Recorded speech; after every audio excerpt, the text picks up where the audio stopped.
out there in virtual land. Tonight, well, as always, we're going to start off with our pledge leader. And Principal Platt, are you still there? Can you introduce our pledge leader for tonight? There you are. I am here. Thank you, President Donnelly. It is my great pleasure to introduce one of our fifth grade students who the fifth grade and fourth grade team, when I approached them, unanimously brought this name forward. So I'm happy to introduce Miss Cassidy Siebert for our pledge and mission statement reading tonight. You can go ahead and unmute now, Cassidy, and lead us in the pledge. Please stand and place your hand on your heart. Ready? Begin. I pledge allegiance Allegiance to the flag of the United States of America and to the republic for which it stands, and one nation under one God, nation indivisible, with liberty and justice under for all. God.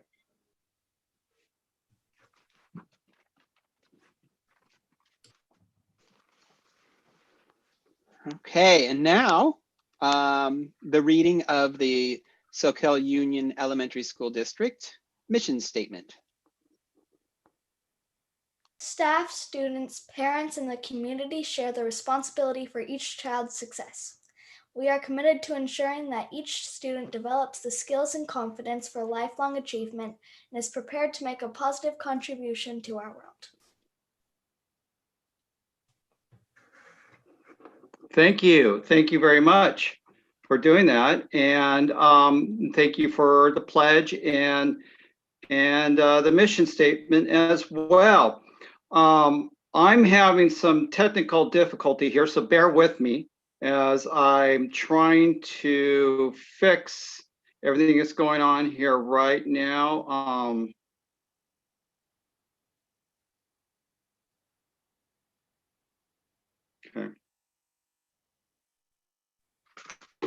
Okay. All right, Cassidy.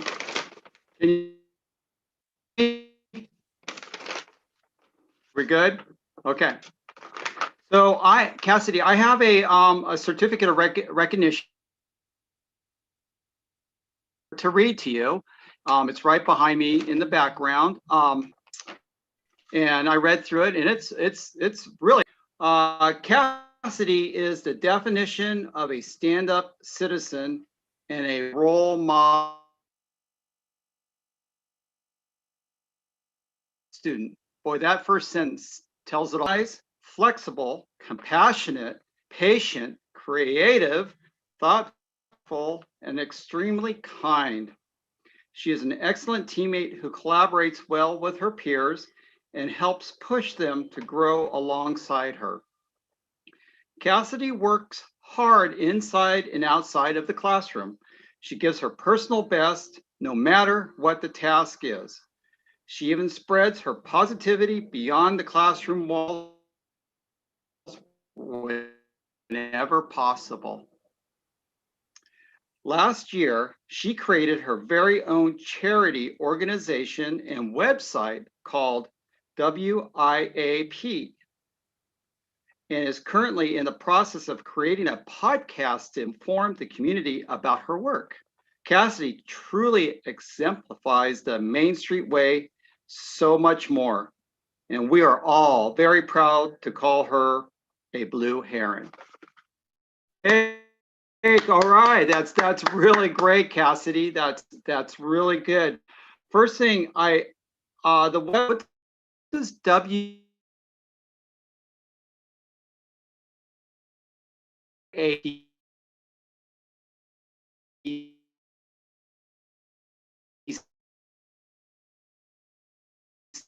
stand for? You're frozen, but I think I know what you're asking. WIAP, also known as YAP, is the charity that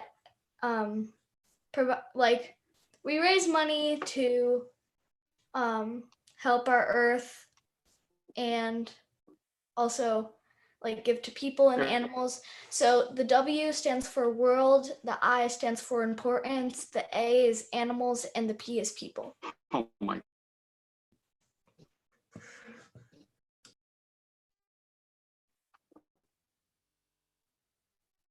So Cassidy, I have a question.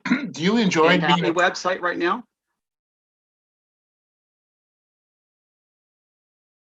Ted, I'm just going to jump in because and say you're getting really choppy. So maybe we can, if you don't mind, maybe. I think jumping in with some questions now would be great. Thanks. Let's go with Phil. Phil had a question for you, Cassidy. So Cassidy, so do you enjoy being a creator, doing creative stuff and content on the internet? Do you write also? Do you have a journal? I don't really write in a journal, but I like to create stories. It's really fun for me because I like to write, and I also like to illustrate the stories. It's really fun. So. Cassidy, can you tell us about this amazing piece of art that's up here? Well, at the top, it's supposed to say color is beautiful, but I spelled beautiful wrong, so we had to cut that off. But it represents that, you know, color is beautiful no matter what, and people shouldn't be judging people by their skin tone.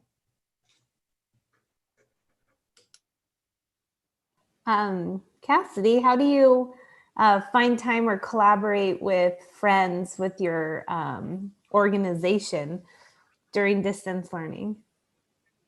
Well, I call my friends, I text them, and, you know, we all kind of like on the website creator thing, we all share the website, so we could add anything to it and communicate on the website.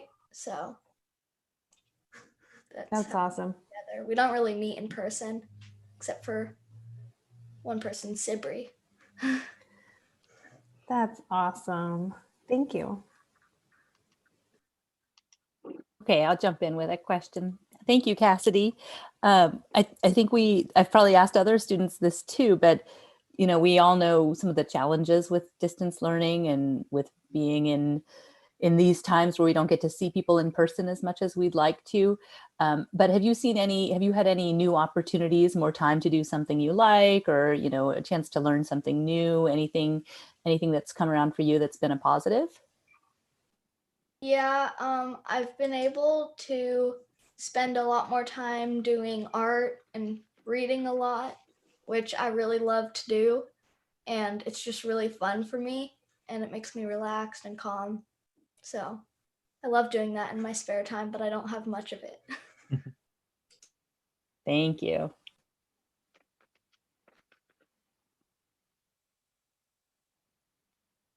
Okay, I just check to see if you're there, or if we should roll on. I believe I'm here. Can you see me? Yes. Okay. I'm not sure what's going on my end. I just checked the Wi-Fi. Everything's connected. So Well, just bear with me if I do a Max right Headstrong. Okay, good. All right. Well, I just ran around the block, so all right. Cassidy, I am so sorry I missed the questions and everything, and I will get caught up on it, and I would love to really learn more about your podcast as well as your charity. Principal Pratt has my email address, so if you would email me the website and whatever podcast is going on, it'd be fun to listen to it and look at the website as well. Yeah, I'll do that just after I finish creating the website. Okay. All right. Well, you're awesome. And it's really great meeting you tonight. And again, sorry I missed the questions. That's the best part of the meeting. Now we got to go into the fun stuff. So Cassidy, thank you for coming, and you have a great evening. and stay awesome. Bye to me, and you have a great evening too. Bye. Thank you. Good, Cassidy. Thank you. Thank you, Mr. Platt. Thank you, board. Thank you, Mr. Platt.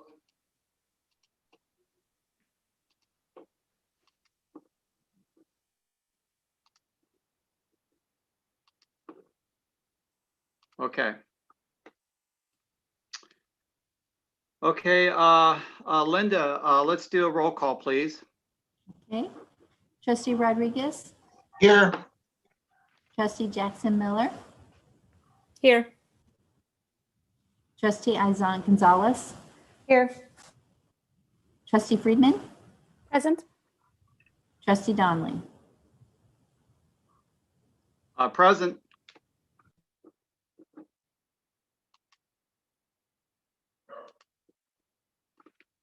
Okay, got everybody here. Is there a motion to adopt the agenda with the addition that Carolyn was listening to? And Yes, I missed I'll it. make that motion. Yeah, and the addition for the record is Very that good. Okay, thank you. All in favor? Or me? Aye. Or do we have we need a second, right? Wait, can we just finish for the record so that we get the total title of what it is we're approving? I think Scott was starting to say something. Yes. Yes, thank you. For the record, there was a presentation slated to go with item 5A regarding the governor's budget. On the board docket version that was posted online for the public, that presentation was inadvertently left out, although of course the item was on there. And so to rectify that, the presentation is now posted as a supplement for the public on our board webpage. And that presentation will be reviewed tonight with item 5A. Thank you.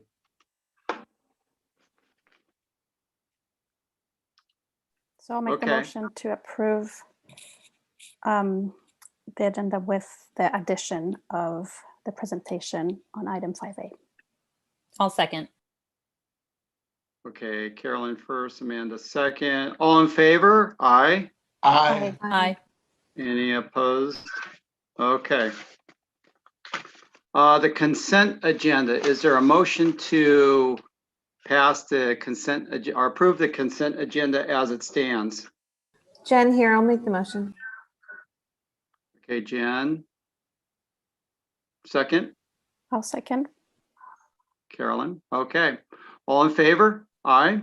Aye. I, Any opposed? None.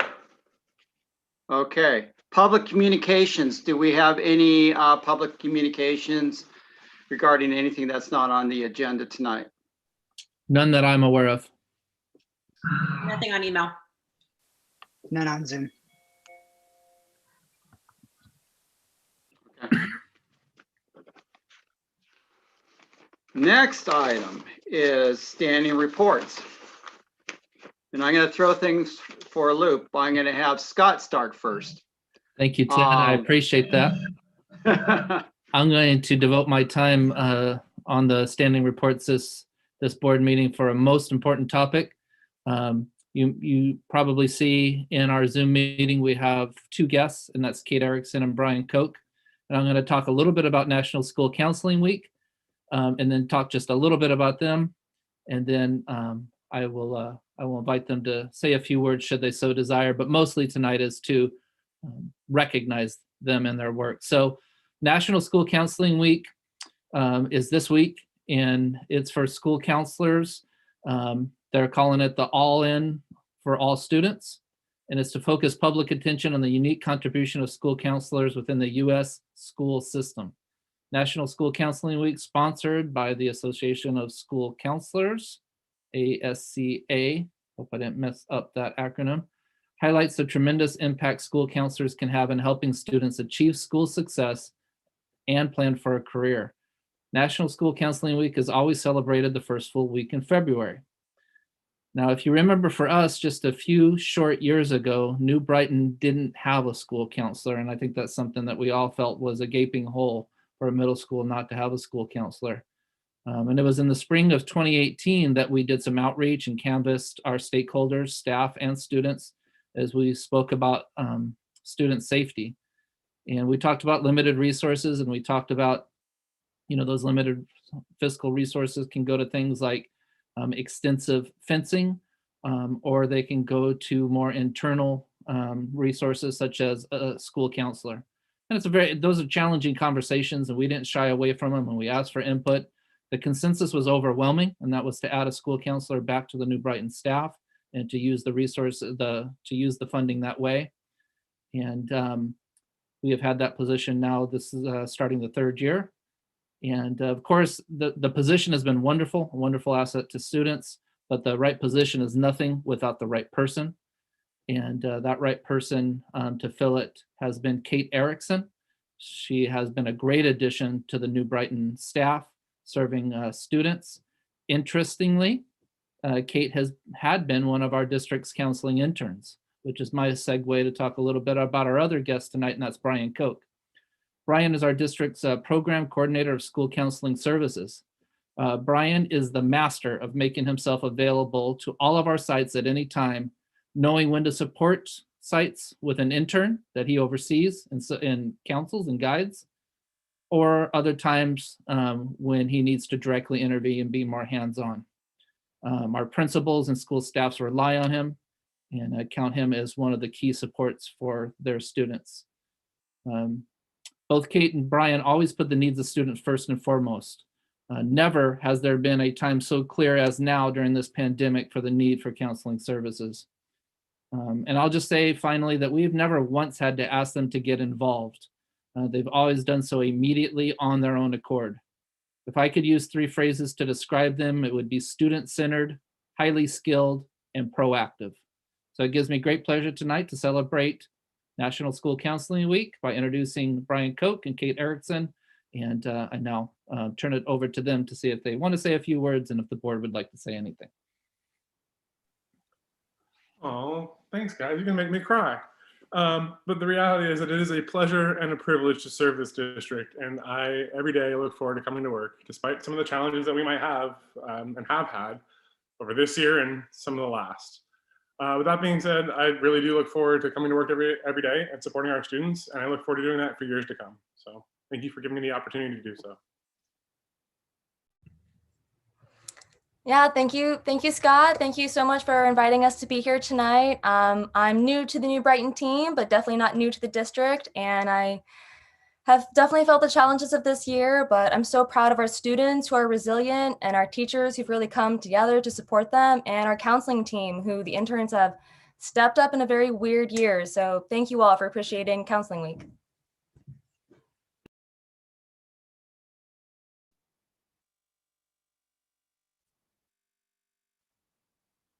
If I noticed some comments in the chat box, and if any of the board members would like to either make a comment or a question, that'd be appropriate here. Just thanks for being here. Yeah, and this is such a special week to honor school counselor. I feel like this week more than any other year, everyone goes, oh yeah, we need like a month to honor our counselors, and just thanks so much. Thank you. Yeah, I'll just hop in to say thank you again, and we hope that you feel appreciated all year long. It's always important to take a dedicated week to honor folks for all the hard work they do, but you're truly appreciated all year long, and certainly, especially this year with everything, with all the multiple layers of challenges our kids and our families are facing. We're very grateful for your work. Thank you. I definitely feel appreciated almost every single day. And on the days that I don't, it's only because it was a little bit rough. So thank you for what you're doing. And I'm so glad you're helping out the students. And hopefully every now and then you help out a parent. So grateful for your work, and I know our families and students are also very appreciative. So thank you for everything you do. And I'll chime in on that as well. Thank you. I truly apologize. I'm getting messages saying that my internet is unstable. It needs some counseling. Is there any help out there with that? But this time, and I mean, all of 2020 was just crazy, and what what you do, and it's amazing. And I know it's probably been not only a learning experience for all of us, but especially for you two, Brian and Kate. And thank you very much for all you do.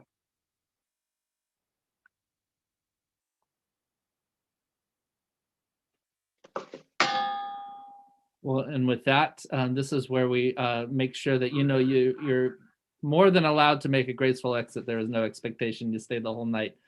You have plenty of work to do and to focus on. Thank you so much, Kate and Brian. Your work is truly appreciated. Thank you for having us. Have a good rest of your evening.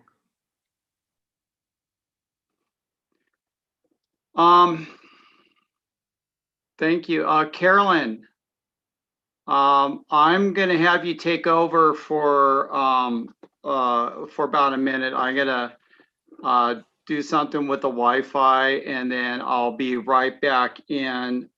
So you could go on with Jessica and Michelle. Okay, so I will take over. So now a standing report from Michelle. Do you usually go first? I can't remember who goes first. Yeah, usually I go first. You guys threw me off with Scott here. Good evening, everyone. This week has been a pretty, I want to say, quiet and busy week all at the same time. We're finishing up the audit, and it seems like the audit has been since March going on. Virtually, I'd much rather have them here in person than virtually, because the emails never stop virtually. So we're trying to get that finished up and get our audit report to the board here in the next couple of weeks. So that's kind of the business side of things. I did have the opportunity today, which was a treat for me, because getting out into one of our school sites I don't usually get to do. The Heart of Socal is completing their project, and they had their soft opening of the trail. And Will from from Parks and Recs invited us to do a little video ribbon cutting with the Heart of Socal, because due to the pandemic, they cannot have a live ribbon cutting. And I just want to say that, having gone through the construction that we went through and the many years that was devoted into our buildings and how much work was put into it, the ribbon cutting was so special. And I feel for them not to be able to have that live and that to get to show off all of their hard work to everyone. But I encourage the board to get out and walk the trail if you have an opportunity. It is beyond beautiful. They have the most beautiful redwood decks that overlook the creek and their little nooks, and they have their signs telling all about the wildlife and the plant life there. And it just was gorgeous. It's just beautiful. And the fencing around Socal came out so beautiful too. It's now completed that school site all around. So Principal Murphy, myself, and 3 students, children of some of our staff members, we went out there and they did a little video, and we walked the trail and answered some questions. And so in the next few weeks, they'll be releasing that, and I'll let the board know. And that's my report for this evening. Thank you, Michelle. Definitely have to check out the trails. Jessica, for your standing report. Thank you. Since we last met, our teaching and learning world has been happily and busily working on a few exciting projects. Our Santa Cruz Gardens Integrated Science School Formation Committee has met to talk about the next steps in preparation for the August 2021 start of school year as a fully science embedded program. So that's been really exciting to get those subcommittees started. In addition, each of our school sites have representatives who have been participating in development with ELRISE, which is English Learner Roadmap Implementation System for Excellence, with a great focus on understanding how to better meet the needs of our English learners and meet their interests along with their families. So that's been really exciting to have all of our sites involved in that work. We have also been working on an aggressive and rigorous multi-tiered summer school program with multiple strands, including in-person and distance learning. Right now, it's planned that the strands will run for 2 4-week concurrent sessions. So we're really excited about that. We've also been looking at a supplemental math curriculum with the middle schools that will also provide an amazing diagnostic assessment with online lessons. This tool's creator has also built a language arts component that can serve K-12. So we're seriously considering a full pilot team for both of those. And we are working with Coven and our dual immersion task force. It's a strong multi-stakeholder team, and we're going to be even meeting tomorrow again. So that's really exciting for our community. I love working on that. And then we have our amazing calendar committee who has completed the recommendations for the 21-22 school year, which you'll see later tonight. And then we have some very near plans about talking about the following school year calendar. So lots of great things going on, and that's my update for this evening. Thank you, Jessica. And next we have item 4B, and from a representative from California School Employees Association. Good evening, everyone. Can you hear me? Yes. Awesome. Okay, so it's been busy in the classified world, but we're trucking right along. We obviously, Jessica mentioned that we finished up the calendar discussions, and always just thankful for that team who gets together and we mesh really well. And so that's always good to have that off the plate. We had some good discussions with Scott and his team this week regarding some COVID, not concerns, but just things that we tweaked and we fixed and we're moving on. And so that's great. I love being able to have those opportunities to collaborate and have those good conversations that we can all build on. And then just wanted to thank the board, honestly, with everything that's been in the news recently in the county. I really just am very appreciative for all of you. And I think our whole entire classified team is just really happy to have each of you that's so dedicated to all of us. So thank you for that. And then just a quick thank you to Scott and Michelle for attending our classified meeting. I think, was it last week? Week before? It's all a blur, but whenever that meeting was, thanks for showing up. That's all I have. So thank you. Thank you, Corey. Thank you so much for your kind words. We very much appreciate it. And next.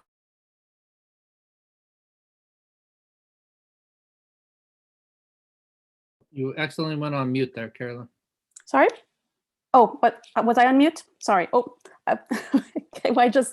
Corey, I wanted to thank you for your kind words. And next up, we have a representative from the Socal Education Association.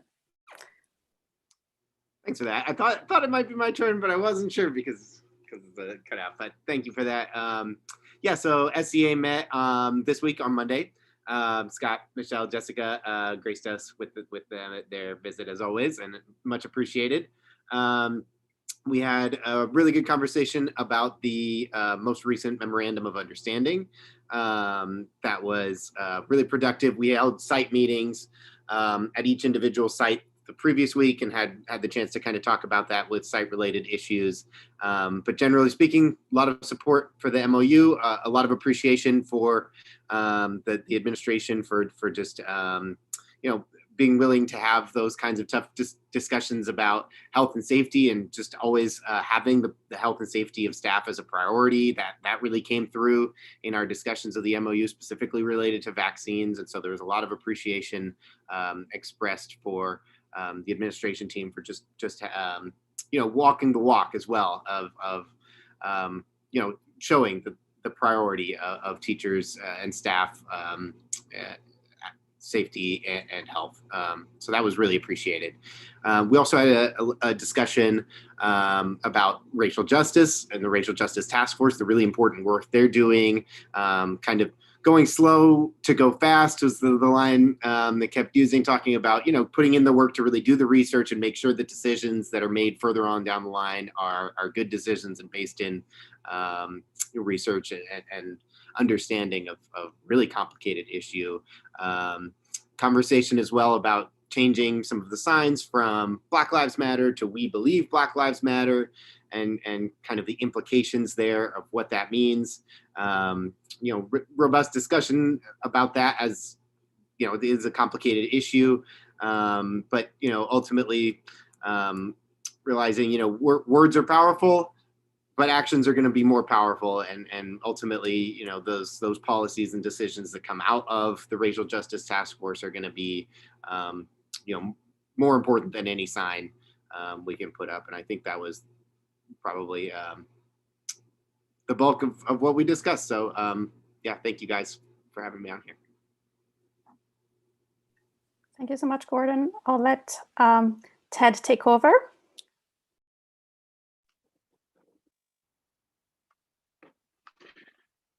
Okay, well, I'm sorry, but there is still somewhat of a delay here, so bear with me. Thank you, Gordon.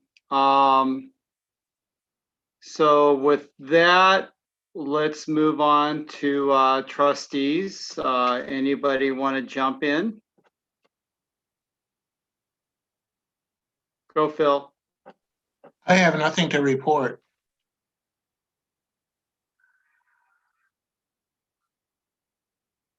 Okay, I have nothing to report either.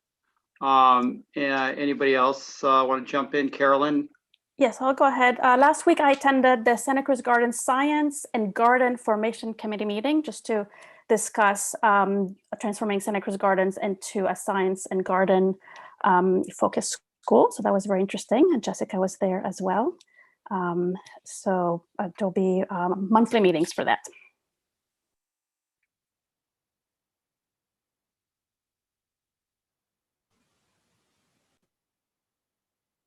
Okay, I'll hop in if you're done. I couldn't tell. My Zoom etiquette is off tonight. I don't really have anything to report, but I would like to note and notice the nice artwork that several of you have as your Zoom backgrounds, which someone else might be more qualified to speak on, but I understand that it's student artwork from Mr. Segura's class, and I wish I could do the same. I don't have the capacity on my device to do that, but I'm really loving seeing the student artwork. It's a nice, it's always a great representation of what our kids are still able to learn and do, but it also reminds me of being in the boardroom and enjoying looking at all the art that we would have in the actual boardroom and we will see again one day. And I also just wanted to express just my absolute heartfelt delight in working with all of you on the governance team, and just so appreciate the way that we work together as a team and the respect that we have for each other. And it just seemed like a good time to express that. That's it for me.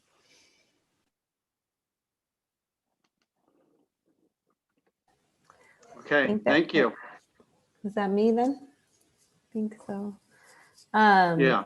Yeah, I just want to echo what Amanda said. And the artwork was just such a great idea. So I'm going to steal that idea and put up student artwork all the time because it's awesome. It's way better than anything I've tried to do. But and also I just want to say I've done a lot of reflecting over the past week, and just what Amanda said, I'm just really fortunate to be a part of this team.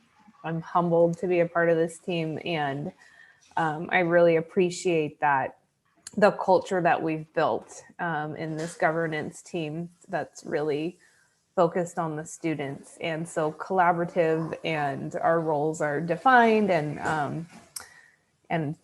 yeah, I just spent a week of reflection. So very happy to be here tonight with you all. Thank you. Thank you for that. And I should have mentioned, yeah, the artwork is great. And I'm glad we have it. And we have quite a bit of artwork that we could change out as we meet weekly, or every other week, I should say. Phil, your hand stuck up in the air. I'm freezing again. Do you have something to say? Yeah, Ted, so great idea. It's Ted's idea. And I'm wondering if for maybe a little while we could make these the slides on our website. Sure, that'd be a great idea. Well, Scott? I know the right person to ask for that.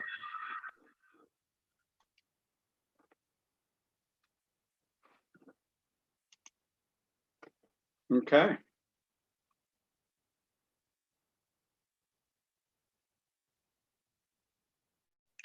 All right. I guess we could go on to presentations now. I'm still in a delay here.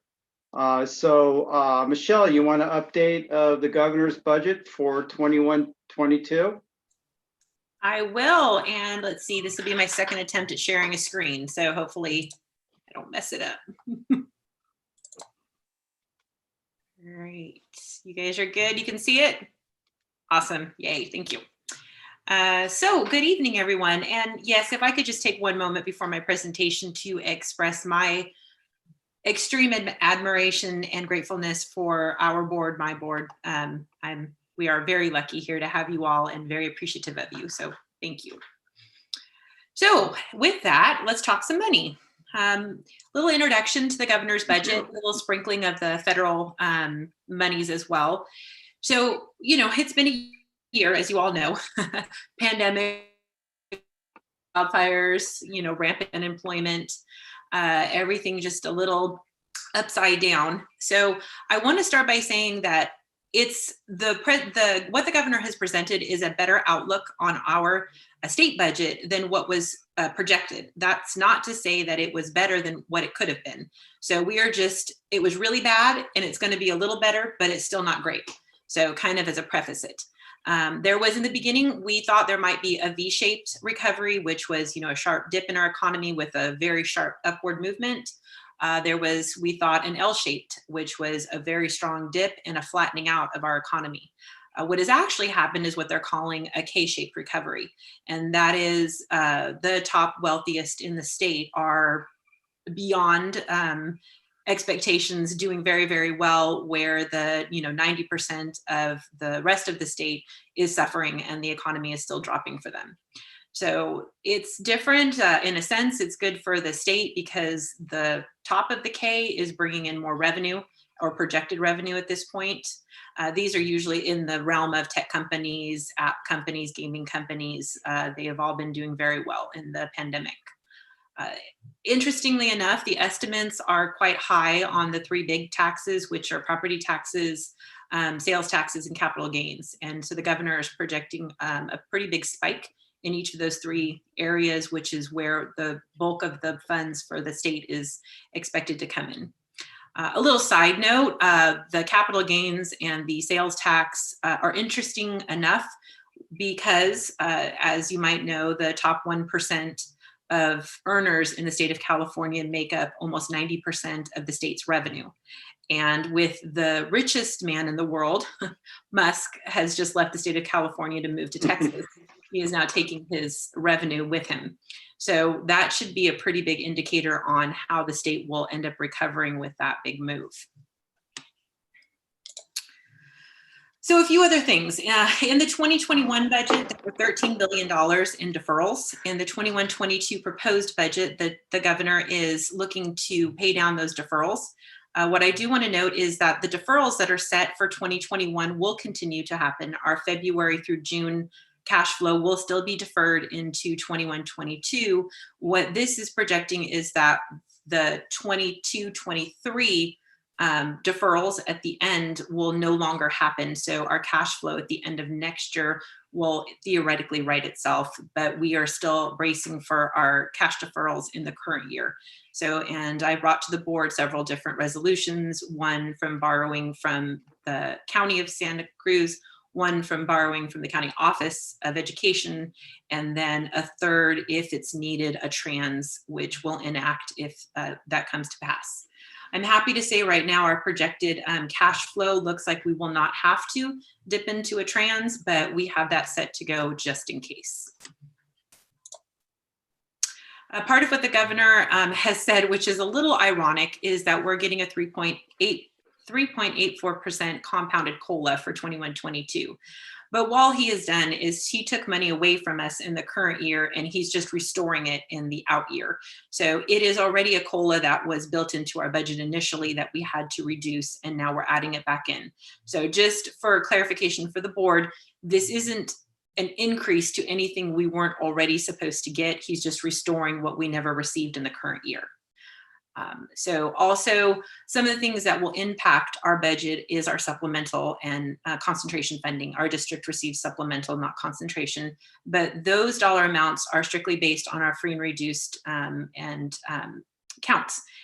As you know, the governor passed a provision, or the federal government, that we do a seamless summer now until June 30th, which means with universal feeding for the community, which is fantastic. And we are very grateful to be able to feed our community. However, with that, we have not been able to get our families to fill out free reduced applications because of that.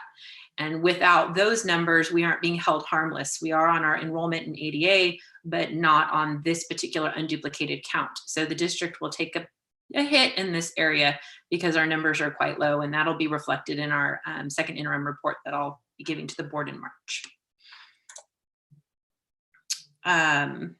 So there was a few things added to the budget in one-time incentives, the expansion of transitional kindergarten and full-day kindergarten programs.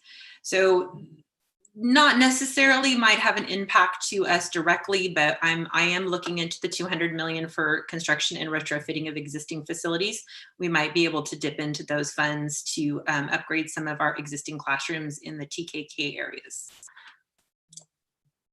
Special education, AB 602 will receive the 1.5 base funding COLA, which is the COLA that was due to us in 21-22.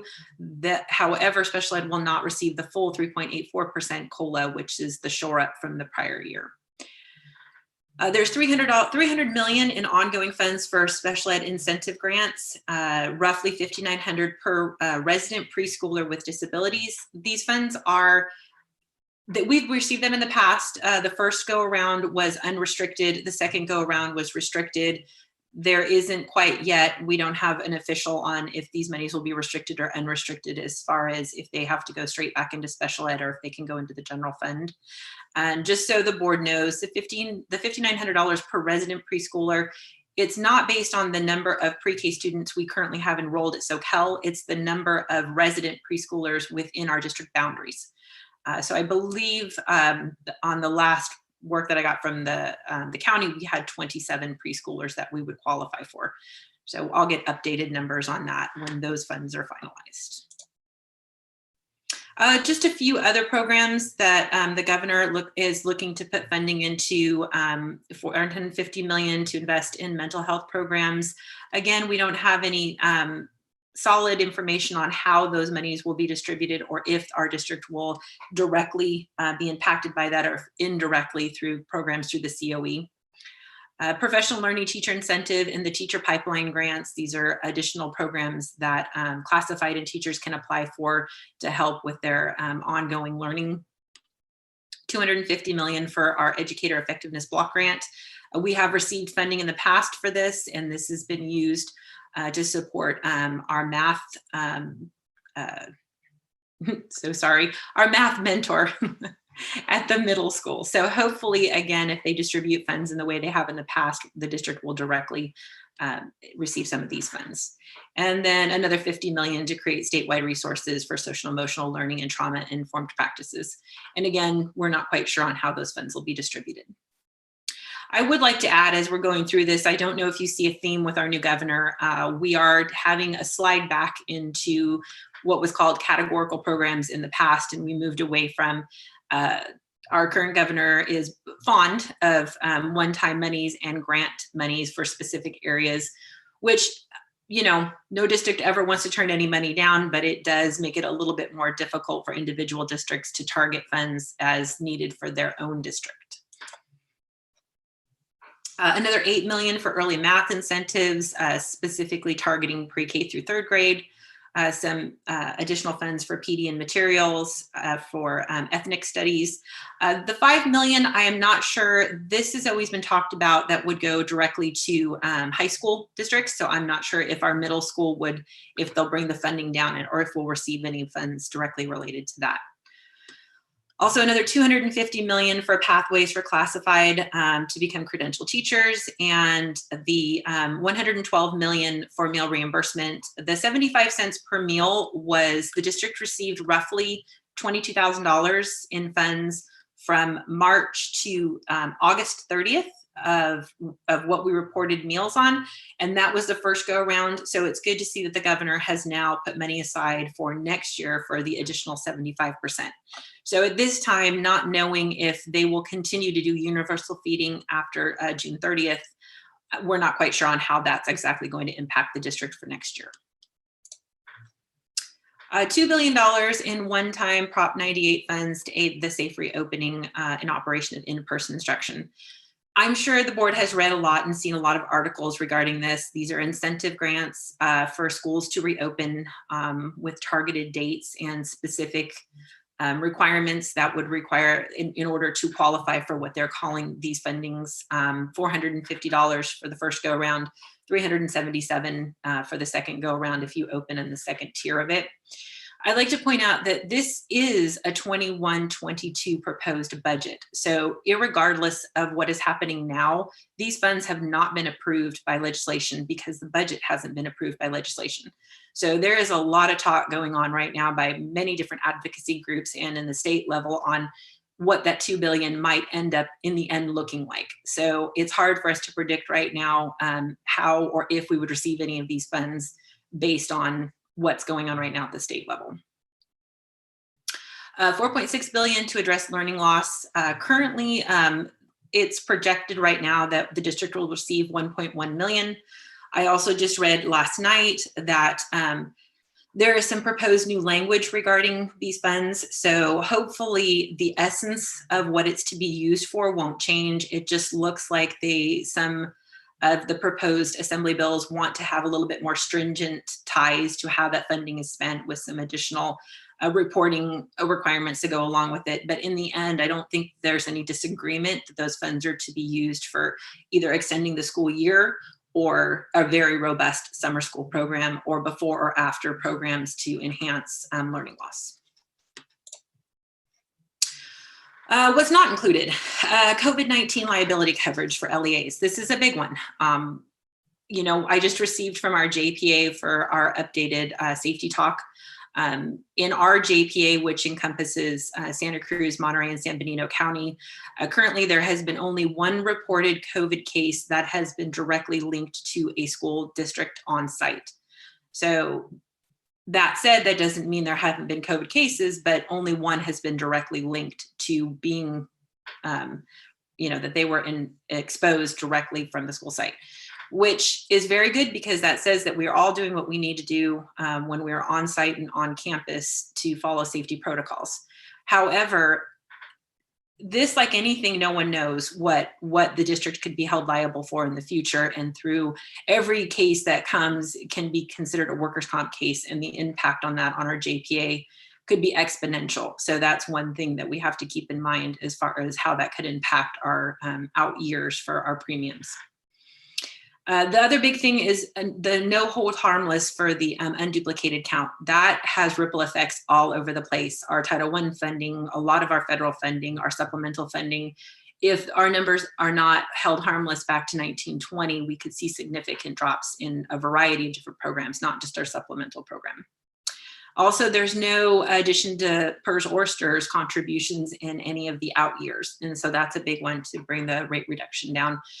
We are seeing increases, not increases exponentially like we've seen in the past, but still a fair amount of increases that are built into our budget over the next few years. And a lot of discretionary dollars just tied up in restricted programs that if were to be put in the general fund could be used for different purposes. And in closing, you know, right now we're projected from the first, or I should say the second round of federal stimulus that's been approved. The district is right now looking to receive an additional $900,000 in ESSER funds, again, which are to be used for learning loss mitigation, PPE, bringing students back, anything along those lines. So that shouldn't change. What they're talking about right now at the federal level, that would be in addition to the $900,000 that's already been set aside for the district.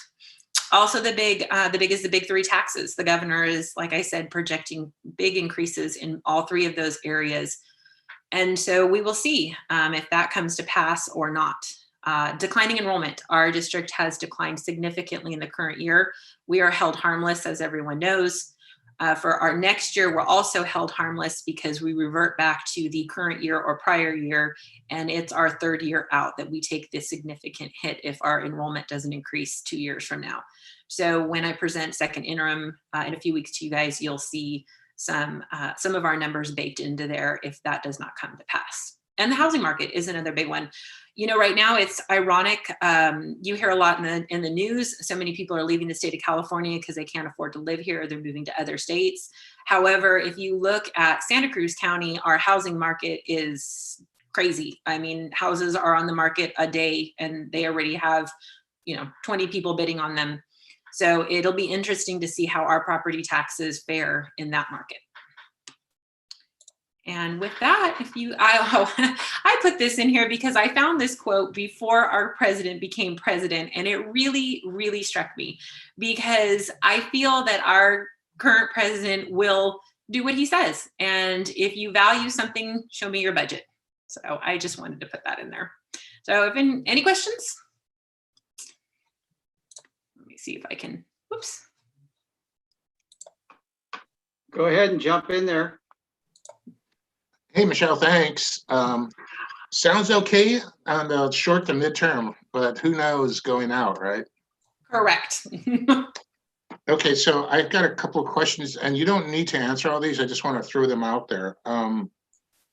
So on the modernization, so can we use that money to improve HVAC ventilation in the classrooms? So we have our cohort thing going on, and then can we construct outdoor facilities with that money? That's a multi-tiered question. All the funding that we have received is to mitigate learning loss, and a lot of that is all directly related to HVAC. I was very hopeful about AB 841. It's a new state program that they have, and that is specifically targeted for HVAC. However, those funds, as I've come to learn, will not necessarily fare very well for our district. They're more about fixing, not replacing existing HVAC systems. But all the funding we've received from the state and federal level can be used towards those areas, yes. Okay. And so you were talking about a lot of mental health support resources for students. How about staff? That's a very good question, Phil. That has not, in everything that I've read regarding any of the funding available under those areas, there's nothing been specifically stated regarding staff per se. Yeah, I think you need to reread everything with that idea. I appreciate that question because it's not something I've actually really thought about, to be honest with you. And that's actually very sad of me to say that. Because our staff and adults need just as much support as anyone else. And so, yes, I will look into that. I'm done. Well, if you have any more, I'm sure you know where to find Michelle. Anybody else have any questions or comments? Sure, I will. I'll jump in and just thank you, Michelle, thank you for the excellent summary, giving us a lot of food for thought and thinking about what could happen in the out years and possible concerns around changes in enrollment. It makes me really grateful for all of the proactive efforts that the district is taking right now to, look into some new programs at our schools, at the gardens, and the dual immersion idea, really to make sure people in the community are informed about our already excellent schools, but then some new options so that we continue to bring folks in. Yeah, it's interesting you say that, Amanda. On our SCA call that Scott and Jessica were in on some of the questions that staff members had brought to us is what can they do? What can we do as a district? And the CTA representative, Sue Midori-Jones, one of the things she said is you need to market. Like, this has now become a marketing situation. You want to market your district and make it, enticing for people to want to come there. And, I just want to say in coming from Santa Clara County, where it's very large, I never thought twice about stealing students from another school district. But when you're in a very tiny county and there's only 10 of us and I sit on a meeting, with my counterparts, it's really difficult to think, I want to steal your students from my district. But, in the end, we all need to survive. So we do the best we can. Well, and I'm thinking of students who weren't otherwise enrolled in public schools, right? So letting them know what great opportunities we have available. Yeah. Thank you. So I think Michelle and Scott, our big challenge is going to be retaining students. And so we may lose some, but we should, mail them stuff and say, hey, there's still a place for you. Yeah, absolutely. I think that just all I can do is concur with what Amanda said, and that these efforts, such as the science initiative at the gardens and the dual language immersion, it's the proverbial win-win, right? It creates better opportunities for students, and from a marketing friendly competition standpoint, it puts us in a better position to serve our students and attract transfers as well. So it really is a win-win.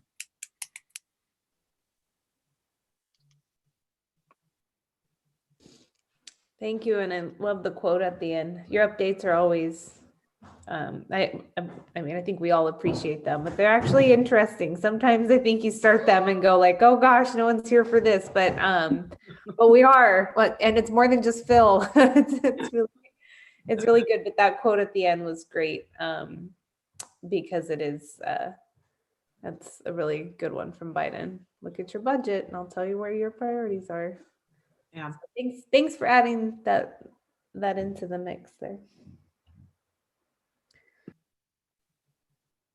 Thank you, Michelle. Just so much good information. Really appreciate all the time and effort that went into preparing for the presentation. Thank you. You're welcome. I'm just glad that this go around I was able to present a little bit better news in a sense. We have a lot of work to do, but we aren't where we were 6 months ago. So I am very grateful for that. Yeah, thank you for putting together, Michelle. Honestly, I was getting interrupted internet connection, so it jumped around. So I might be calling you just to and catch up. So. But thank you for putting all that together. It was a lot of work too. Is there anything from the public? I don't have anything on text. Comments or questions?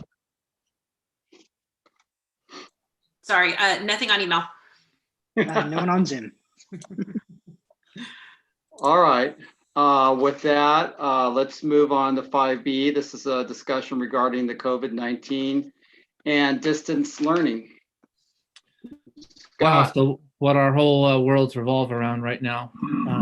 And I would like to take this as an opportunity to say how appreciative I am of the Board of Trustees, both in light of the recent January School Board Recognition Month, but also in light of recent events. And I just am I'm always very appreciative, never more so than now. And I just appreciate the dual lenses you use. I always feel held very accountable, but very supported simultaneously. And that is a tough act for a board to pull off, and you do it. So thank you. And it definitely shines through in relation to everything with COVID-19. I know that our board has been very involved in keeping up with everything and weighing in on what we're doing, but also allowing administrators to work with staff and make decisions. And so we continue in that effort, and I'll update the board on some key items related to COVID-19. Also want to just start off by saying what we've said many times is how what an amazing job our teachers have done with distance learning. And it's almost easy to forget now because it's become just part and parcel of what we do. But it's an incredible task that they pulled off. And it just keeps getting better and better. And I can say that from many different perspectives. And then the support of our classified staff has been just been really humbling to think about the way that they have just said, what needs to be done, and whether that's my typical role or not, I'll do it.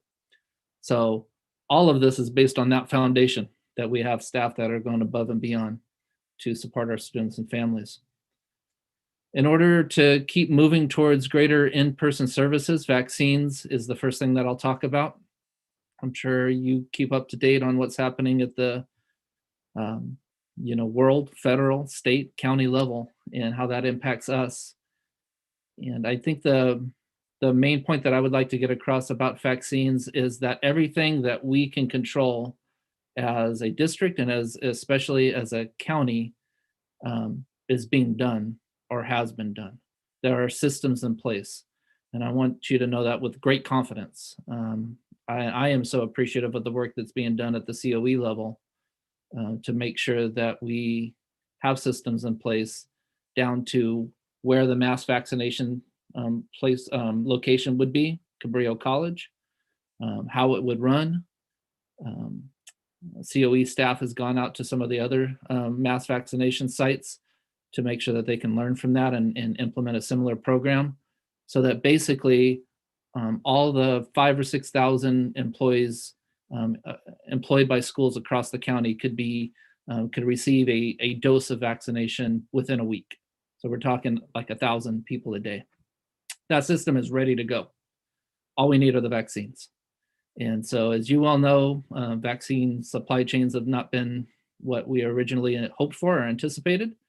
But that part's out of our control right now. And everything that is in our control is set up and ready to go. We've prioritized staff that are working in person with students.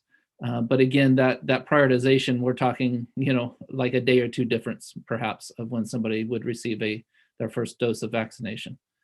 So we're ready to go with that. And there's a lot of advocacy being done to make sure that teachers and staff are towards the front of the line while being respectful of equity and making sure that other groups such as seniors, of course, are in the proper place, but also advocating strongly for how important schools are to society at large, and that without vaccines, it's going to be a real challenge to get schools up and running. We've talked a little bit about the Governor's Safe Schools for All plan. It was mentioned in the budget presentation. It's certainly come under a harsh light, to put it mildly. Although I'm sure there were good intentions, there were elements of it that were rushed, especially the deadlines that were previously in place that have now pretty much gone by the wayside. The rush nature of it was especially frustrating because of what has been mentioned earlier, and I'll mention more about later, and that is the work we do with our labor groups. That work can't be rushed. And to try to rush to make a buck, so to speak, is not a healthy way to do business. And so I think that plan will go under a lot of revision. A core component of it was to get elementary students back in school in the purple tier that we're in now. Specifically when the case rate per 100,000, the adjusted case rate got under 25 per 100,000. You probably know from yesterday's news that Santa Cruz is at 24.4, if I remember right. So that threshold has been reached, but that is not a threshold that has been driving our work in the district or in districts across the county. While the case rate has been declining, which of course, common sense to say is a great thing, 25 is nowhere near the next tier down, which is red, which has to be under 7%. So we'll keep an eye on how that plan gets revised. Of course, we're always going to want to have access to funding, but we're not going to rush anything and put anybody's safety, students or staff, at risk in order to rush and try to meet those kind of demands. One of the elements that did come out of the Safe Schools for All plan was the COVID-19 Provincial program, which is essentially a plan. That plan has been completed in our district and is on our website in the light box where all of our COVID materials are kept. Is essentially all of the things that we've already been doing safety-wise: social distancing, wearing masks, cleaning and disinfecting, responding to cases, how to report a concern, those sort of things, all the things that were already in place, but in one nice, neat little package. And so That plan has been shared with all of our administrators and a brief training on it. And all of our administrators are in turn training their staff. And again, while I'll say there's nothing new under the sun in the plan, it is nice to have one clearinghouse for it. We continue to make sure that our facilities and PP, personal protective equipment, are in place. As I mentioned before, we have air filters in all of the classrooms.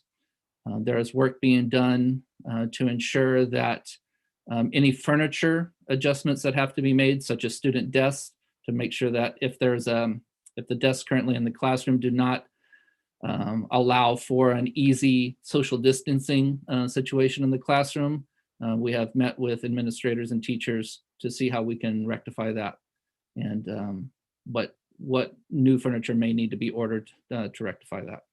So facilities preparedness is a key element of getting ready for any return to learning, especially a hybrid situation. As was mentioned previously, you know, it's just part and parcel of what we do now, of having to deal with positive cases. Again, to be clear, not school transmitted, but people do get exposed from their outside personal lives. And so we've gotten, unfortunately, I guess you could say, we've gotten really good at responding to those cases and making sure that they're dealt with properly, and that communication goes out to all the parties that need to be communicated with, and how long to quarantine. As I've mentioned before, I work very closely on all of those cases personally, along with our district nurse and along with our personnel coordinator. We are notified on all of those cases and work through them from the health perspective, most importantly, obviously, and the personnel perspective as we make decisions together. I didn't mention anything about labor, as I almost always do during my standing report, because I knew it was a part of this discussion. And I just can only concur with what both Corey and Gordon mentioned. And that is, we really haven't made a move without consulting with CSEA and SEA. And I really feel like, I don't feel like, they have been partners with us, looking at this pandemic from, you know, how can we get through it safely, and how can we get through it in a way that is best for everybody in the district. And finally, concluding that MOU with SEA. I say finally because it took a little bit longer than our MOU with CSEA, but when you think about a hybrid MOU for teaching, it's understandably complex. And we really got down to some core issues, really took a look at what our core values about coming back in hybrid were and what we were all thinking, so that nothing was left to chance. There were no assumptions. And I think again, the document only came out stronger because of that, and will put us in a position to succeed when the conditions are right to implement our hybrid plans. So I just couldn't be more thankful for that partnership. And our planning for hybrid instruction continues to go strong. We have been working especially hard on our elementary hybrid schedule, and thinking through with our committees of teachers that are a part of that, how best to implement hybrid. And again, dealing with that core question that I've mentioned on numerous occasions on how we're going to handle the families that have reported to us that they choose to stay in a distance learning situation, even if we do go back to hybrid. And that's about 20% of our families. And whether those families get re-rostered, if I can use that term, to a new teacher who will be their distance learning teacher, or whether they keep embedded in their current classes and Zoom in, for lack of a better way to say it, on what would have been their in-person days, and they remain just a member of a cohort in hybrid, just not coming in person. That's oversimplifying a very complex issue, but those are discussions going on. And again, I'll use that same phrase that somebody else used. We're trying to go slow to go fast. So once that question is answered, we'll all feel very confident and clear about it. We continue on with our small cohorts. We have felt almost, from the beginning that this is one of the few things in our control in a situation in COVID-19, where so much is out of our control, that we have been able to serve our students who need the most support in these small cohorts, and we're continuing to serve them. And again, thanks to the good work of our classified staff who are supervising them, and our teachers who are distance teaching them. And in addition, our SDC teachers who are teachers and back teaching in person in a hybrid scenario with those SDC students. I shouldn't say hybrid, in a small cohort scenario with those SDC students.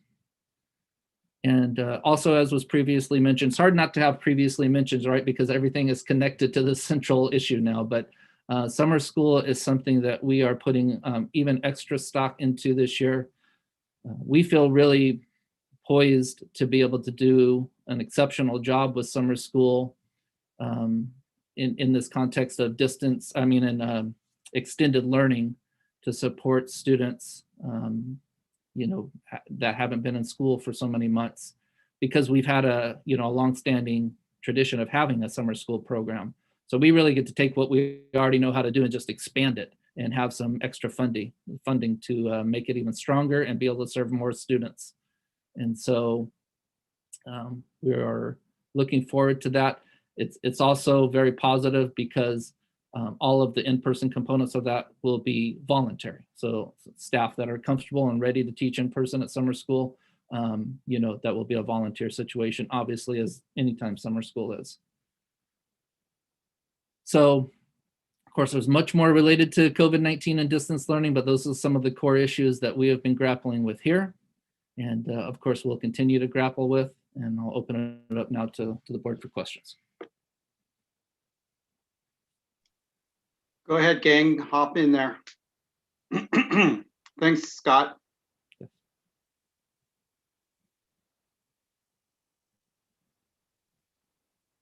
I see Phil. Go ahead, Phil. Hey, Scott, thank you for all of that. I mean, just imagine a year ago, we didn't have to deal with like any of this. Okay, so here's my question. On vaccines, does our CNS staff qualify to be up near the top? Because they're working all together, right? And okay, so that's one question. If I could just answer that first, just because it'll make it smoother, I think. Yes, short answer, yes, they're part of the prioritized group. But remember, I always emphasize, I know it's a broken record, but priority doesn't mean like a month gap. It might mean the priority group gets vaccinated their first dose on Monday and the next group gets it on Wednesday. What is CNS? Food services, child nutrition services. Oh, okay, thanks. And I agree with you I'll about ask you again in 5 the minutes. big difference, but that's if they have enough vaccines. No, there's a reason they're prioritized. You're right. I agree. Okay, and the second question is on summer school. So I'm got my fingers crossed. It's all 4 sites. So that's a great question, and I'll answer that, and then I will of course open the door to see if Jessica wants to add anything in detail, because she's already putting in significant work into this. So I will say the short answer on that is maybe, and only maybe because that was our original vision. But as we have further refined that and thinking about numbers and everything, we also want to be efficient, right? So while there is a lot of benefits that would be present to have a version at every site, we also want to be mindful of, we want to make sure that the scale is right, so they're optimizing our funds. And so it could be that maybe 2 sites of students are held at one particular location. But the gist of the question, is well taken, is that we have traditionally lumped everything into one site, and we're definitely going to do multiple sites this year. That's it for me. Anybody else? Okay, it took me a second to find my unmute. Scott, can you remind us? I think we have a couple of town halls coming up. Do you mind mentioning that? Thank you so much, Amanda, for reminding me. I had that on my mind and it slipped. So next week on the 10th, a week from today, we're doing staff at 4 o'clock. Michelle and Jessica will correct me if I'm wrong on that. and parents at 6. And we anticipate very short presentations. As we have gotten our skills more refined at giving these, we realize that the most powerful part of those is getting questions answered. So we like to start with a brief presentation on what's happening and then take questions. The good part is we've already got about 13 questions from parents on our advanced little survey that we did, which is just, the survey was just an opportunity to submit questions. And so that's really nice because we can kind of make sure that those questions are answered in the presentation, but also use them as like the starting point. And then we know questions will come up in the chat and everything as we're doing it. So Linda is going to help with that. And we'll have the simultaneous translation that George has helped us set up in Zoom so that Lily can be on the Spanish channel and be doing the translation of what we're talking about simultaneously so that everybody, all the parents can be during that same time slot. Thank you. Scott, could you clarify something? So you mentioned that we're currently, there's no possibility of reopening in the purple, is that correct? Or there would be a possibility given the right So that's circumstances? the complex one. That is, Carolyn, thank you for putting that on the table. I'll do my best to clarify that, but I'm gonna just say up front that it's complex, and I don't want to come off sounding like I'm speaking out of both sides of my mouth. So we talked about this as SEA on Monday, and I really tried to make sure that I was really clear with all the points. So the governor's goal in his Safe Schools for All plan was that even when we're in purple, when the case rate got still, and I had been saying light purple, but it's not even light purple, right? If the bottom of purple is 7% case rate, and he says under 25, consider bringing elementary schools back. That's still a long way from light purple if we're using that kind of terminology. So we are in no rush to bring students back now that we're at 24.4 case rates. So I'll just say that as plain as day as I can say it.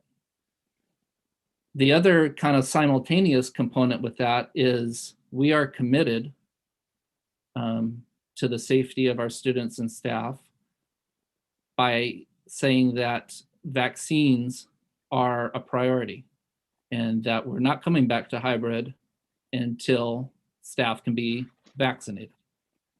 So knowing what we know right now about the supply of vaccines, and that at least in most of the vaccines, all the ones we have will have access to, there is that 3 or 4 week interim between the 2 doses. There's like jumping into hybrid now that we're under 25 it's not feasible because of the lack of access to vaccines.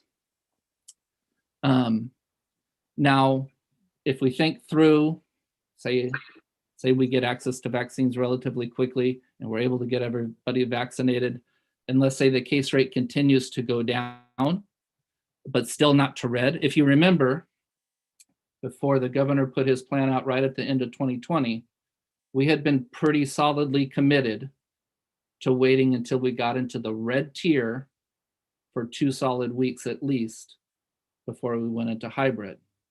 And so the governor's plan has made that, I guess we could say, a little murkier than what we had before.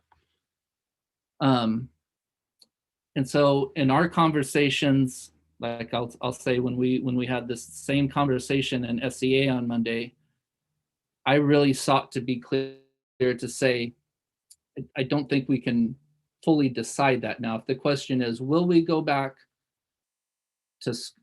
will we go into a hybrid program at all while still in purple? I think that there is a discussion point as we get lower in purple and if vaccines are happening. So let's just say a hypothetical. Let's say we're able to get everybody vaccinated and we're at a 10% case rate. So not quite to red, still in purple, but the case rate's declining and everybody's vaccinated.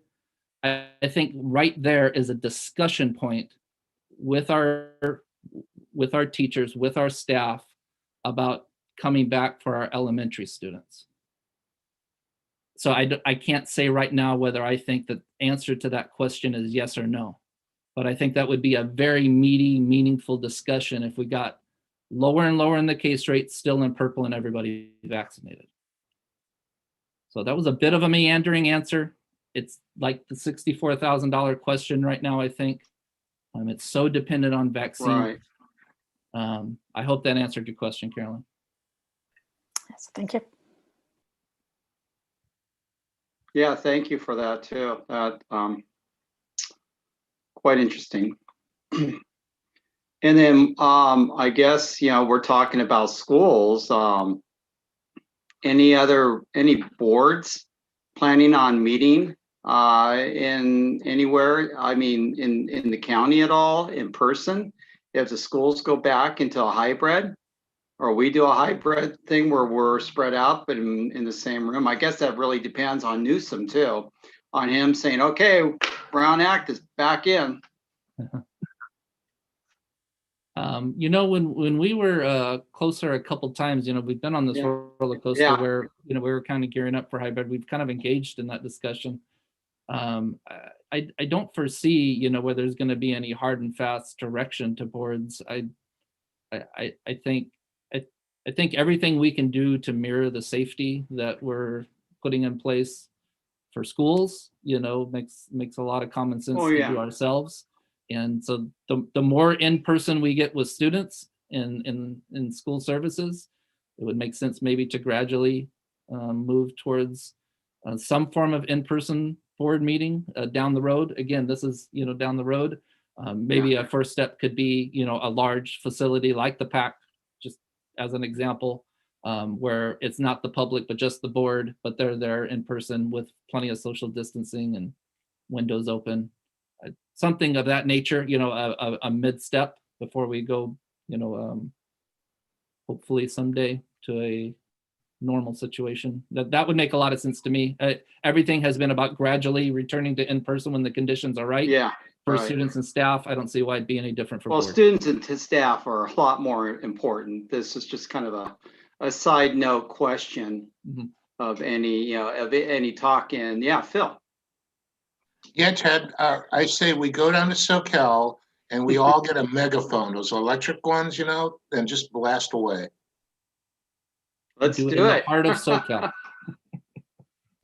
That's a droplet spreader. I'm going to say no on that. Killjoy. I spend way too much time at work thinking about droplets. Wow, what has our world come to? I'm sorry. Thank you, Scott. I am not going to say anything particularly intelligent here. I'm just so heartbroken about the vaccine rollout, and I know I'm sure we all are. This is so incredibly disappointing. Not in terms of, you know, anything our district has done or the county per se, but gosh, to think that something was developed, you know, so brilliantly and on a quick timeline, and the fact that the rollout is like this. And you know, I so desperately want our kids in classrooms safely, and I'm just very, very frustrated by this. I know that's not asking a question or posing anything anyone else isn't feeling, but sometimes you just have to let it out. There I am. I think it's important to vocalize, and you know, you said a couple of key things in there. In every group I talk to, you know, CSEA, SEA, our administrative team, that the one common refrain is we want our kids back on campus. Everybody does. And then that second point, I will say, you know, like our job as administrators and board members is to try to keep an even, steady keel. And I will say, you know, when we learned about the vaccines, and, you know, we've been very careful about our communication. So when we said February, you know, a while ago, it wasn't without a lot of, you know, checks and like, is this really going to happen? We can't put a month out there if we don't think it's going to happen. And it was heartbreaking. I don't know how else to say it. It was one of the most crushing parts of this ordeal for I'll just say for me personally is that had provided some hope, and then to have it taken away was that was a tough one. But maybe systems, maybe the supply chain, we'll get going, and it won't be much longer. And I did read about the single dose one. It seems to be making some progress, and that could only be helpful. So hopefully we'll see that progress. Thank you, Scott. Always a lot to say on this one here too. Do we have anything from the public? I do not have anything on text. Nothing on email. Looks like Gordon's got something to say on Zoom. Yeah. Oh, there you are, Gordon. Hi. Hi. Yeah, I just really want to echo, well, a few things, but firstly, just what Amanda and others have said just about the disappointment with the vaccine rollout. I think that's a pretty strong feeling among teachers and staff. It's just, feeling like this was all about to start happening, and then kind of feeling like the rug was pulled out to some extent. I think I have seen and we have seen that the commitment that the district has to getting us vaccinated is real, and you guys have been willing to really back that up, and I think that's very much appreciated. And whether or not I think we all understand this is not within your control by any means. It's a state decision. The association presidents from around the county have been kind of talking about how we can advocate for higher priority in vaccine rollout. Not that we believe we should be above people 65 and over, obviously, just to be in the same category since we are in the same tier, especially people with health conditions, people who are at risk, people who are working with students right now. Just makes logical sense if we're talking about reopening schools. I just read an article that LAUSD lost 2 teachers in January to COVID. So we're looking at returning to schools, and we want to be back. I'm back in the classroom already. I was there today, and we want to be back, but we don't want to be in that situation either of having to lose a colleague.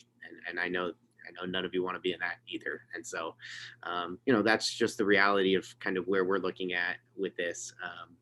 I just leave it on a positive note. I just really do appreciate the efforts that the county superintendents have made, Scott specifically, and the rest of the team, and just advocating on our behalf as well.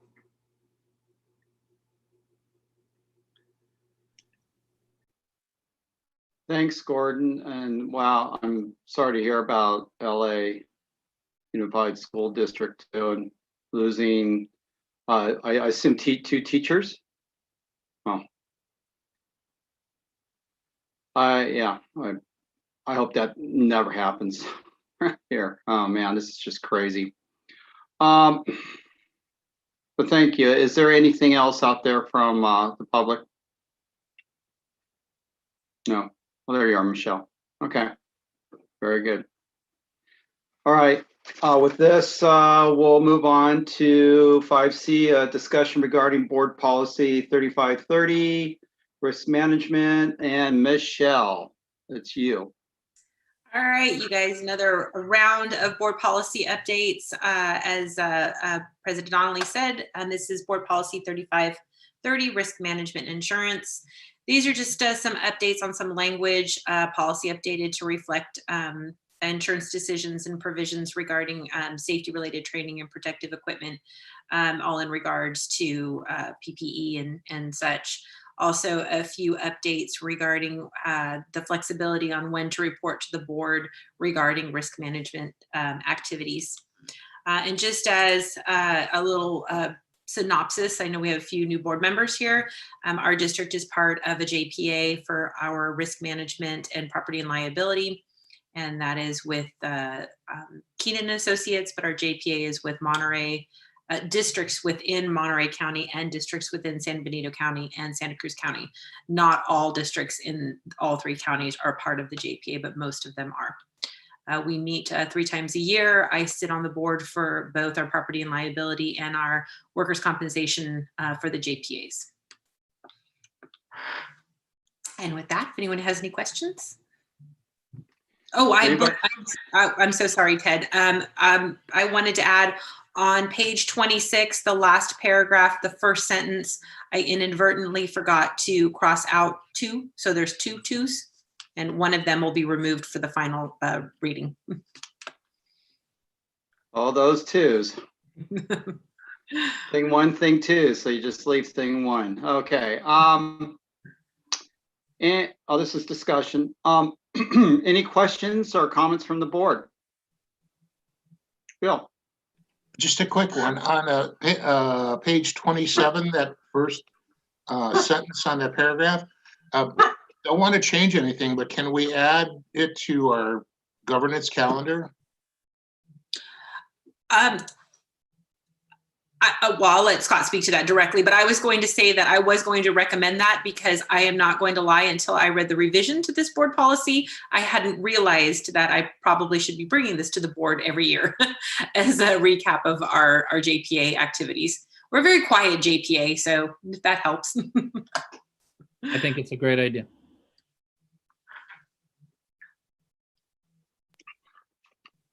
All right, any other questions from the board? I don't see any unmutes, so I will send it off to the public for any questions or comments.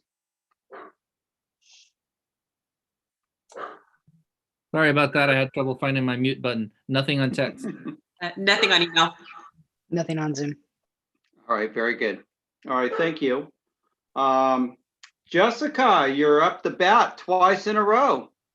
We'll start off with the discussion regarding Socal Union, our calendars. Calendars. Thank you, President Donnelly. In a joint effort, we've prepared a discussion, first reading of the Socal Union Elementary School calendars for the 21-22 school year. This docket contains 6 related calendars, including both staff and student calendars by site and by job type. These calendars were created in collaboration with classified, certificated, and parent members, along with our Ed Services and Human Resources departments. These calendars also reflect a very close alignment to our neighboring and feeder school districts, as you've probably noted. It should also be noted that there are a few edits that will be made, including on page 29, 31, and 35. Under February, the 3 in front of the 1 through 4th minimum conference elementary only should be removed. So just that number 3 should be removed. And then on page 31, under the month of March, it says March 9th is a minimum conference at New Brighton Middle School only, but that doesn't appear on the New Brighton Middle School calendar, so that will be added. Okay. So at this time, if you have questions or items for discussion, let me know. Yeah, all the corrections or updates, I know we're done with that. Anybody have any questions or comments about the calendar?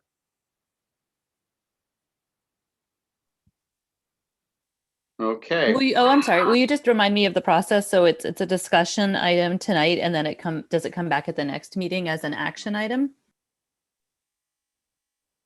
Yes. Oh, sorry. Typically, it's an action item only, but because we had 6 calendars and we're in an unusual year, and there may have been some questions about extending the year, we thought it should be a discussion item. Okay, and then you mentioned that we're already working on the following year, but that's not something that would be brought simultaneously. It's going to be on a different track. Is that right? Yeah, actually, we were so proud of our team for completing this one. And kind of in culmination of our final ratification of the calendars, we kind of just posed the question, would you guys willing to come back really soon and go to the next year? And their overall, feeling and consensus was, yes, we had such a smooth process. Let's just go for it again. So I'll be bringing another one probably forward in the next month. So is that for 22, 23? That the next year? Is that what you mean? Or yes, that's okay. correct. Wow. Okay. I will just chime in and say I'm really appreciative of Jessica and the team's work. This is something I've really been hopeful for since I've been in Socal, is to have a 2-year calendar. I think it will give a lot of sense of continuity to the community and to staff. Right. Yeah, I really appreciate that too. It's something that as a parent I'd been able to enjoy in our, in the city schools, high school district, and it's so helpful for planning purposes. So I really appreciate that your team's willing to continue on with the great work, and thank you. I really appreciate it. Jessica, do you think that? Yeah, I just really have to, on that note, give great. Oh, I'm sorry, I'm on a delay. I just wanted to give great kudos to the team. Corey talked about it earlier. It just really has been such a collaborative effort, and we've all wanted all of the same things. So it's just, I just want to shout out to that team. Good. Jen, you had something? I just wonder if there's a correlation between being in distance learning to having this process go very smoothly, because sometimes calendars can be really, an arduous process, and it just feels like it's just been, and it's also the people leading it and coming together for sure. But it seems almost like a little silver lining of all that we've been going through is that this process has been smooth and great. Thank you. Thank you, Jen. And I would have to add to that. I would say we are more collaborative. I think we've always been collaborative as a district, and obviously I'm newer to the district than many.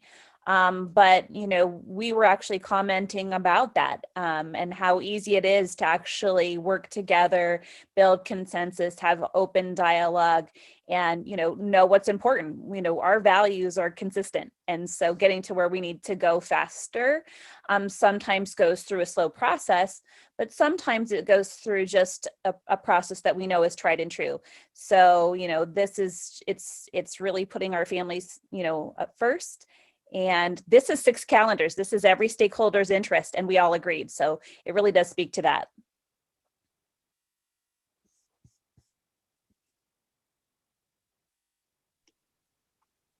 Okay. Do we have any comments? Oh, Phil, do you have anything?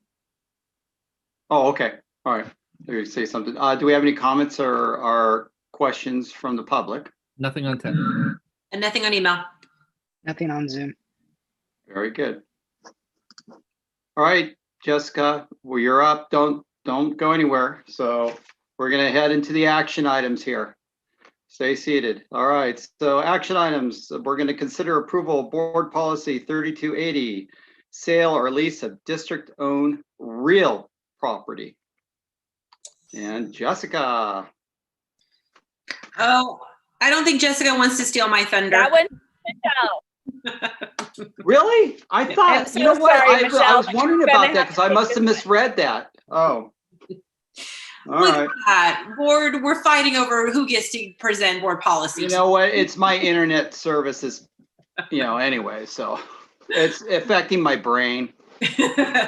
That's my excuse tonight. All right, so Jessica was up at bat. Michelle's up to bat now. I'll make this short and sweet for you guys. This is our second reading of a board policy that I brought to you on January 20th. Some updates regarding the sale and lease of real property. Most of those updates were in relation to use of proceeds of sales for one-time use through 2024, and some additional language through new assembly bills. Board have any questions? Well, we went through this at the last meeting. So does the board members have any follow-up questions or comments regarding this? And I don't see any unmutes. So with that, I'm going to safe to say that we could go on to public comments or questions. Nothing on text. Nothing on email. Nothing on Zoom. All righty. So with that, is there a motion to approve the board policy 3280, sale or lease of district-owned real property? I move. Phil, I'll second. Phil, and Amanda, all in favor? Aye. Aye. Any opposed? I don't see anybody jumping up. Okay. So with that, we are going to move on to our correspondence. Do we have any correspondence? And if not, okay, but don't jump there. Okay. Future agenda items? Bill. So this doesn't have to be on the agenda, but Carolyn raised my interest about what's going on with our gardens. We kind of tore up a lot of stuff during the construction. So, you know, what's happening with those, and do we need budget for that? So that's an easy one to bring back in a standing report or something. Yeah. All right, thanks, Phil. All right, with no pressing needs, I guess we could move on to our adjournment. Is there a motion to adjourn this fabulous meeting? I'll make the motion. Amanda, is there a second? I'll second. Carolyn. Carolyn seconds. Okay, all in favor? Aye. Aye. Opposed, none. All right, gang. Sorry for my internet thing. Hey, no apology necessary, Ted, and thank you again for the great idea for the student artwork. And my apologies to that was a Gordon. highlight. Yeah, I mean that is the highlight. And then sorry, Gordon, for missing your talk too. It was interesting. It's like Firefox kept popping up. Zoom kept grabbing Firefox, and I think that's what kind of did something with my system here. Firefox is still a thing? I didn't think so. It's now You're gonna need icon. Chrome, buddy. Is that? I know. Is it still a thing, George? Firefox? I didn't think it was, but it's a thing. blue icon with a fox on it. It's an option. Yeah. Okay. Or maybe it's the Russians. Who knows? If you're using Internet Explorer, we're gonna have to talk. All right, gang. Well.